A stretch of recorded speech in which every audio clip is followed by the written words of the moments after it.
Ay, Assalamualaikum and welcome again sa ating YouTube channel. So, ang ituturo ko sa inyo ngayon ay kung paano mag-convert ng video to MP3. So, halimbawa, meron tayong na-download na video sa internet. So, gusto natin siyang gawing MP3. So, ganito lang mag-convert para mas mapadali. So, open natin yung Chrome natin. Okay. So, ang kagandahan nito is online na siya. So, automatic mako-convert na yung ating video to MP3. Okay? So, search natin video to MP3. Okay, so ayan. Okay, so piliin natin itong pre-convert. Ayan, video to MP3. Okay, so next, ang gagawin natin, i-upload natin dito yung video natin para mag-convert siya sa, okay, so choose files from device.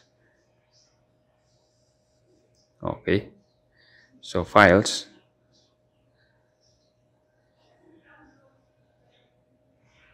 Okay, so wait lang natin. Medyo nagalag yung cellphone natin.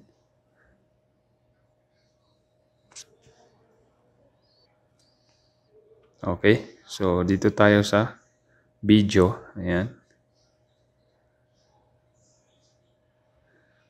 So, meron tayong video dito na 15 seconds. Ayan.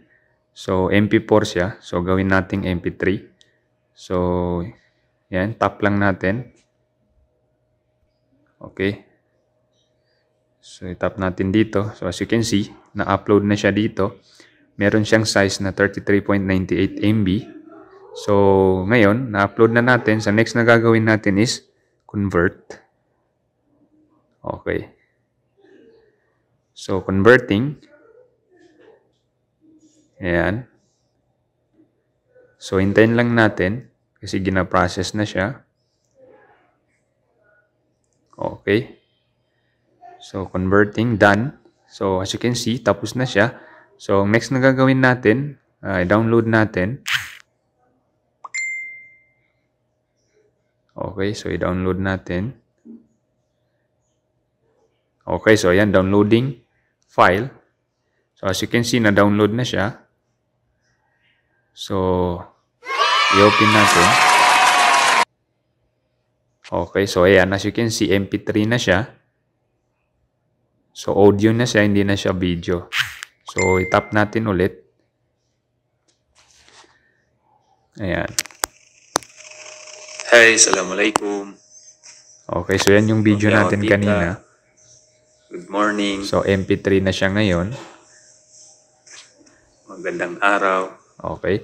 So, ganun lang kadali mag-convert ng file from MP4 to MP3. So, napakadali.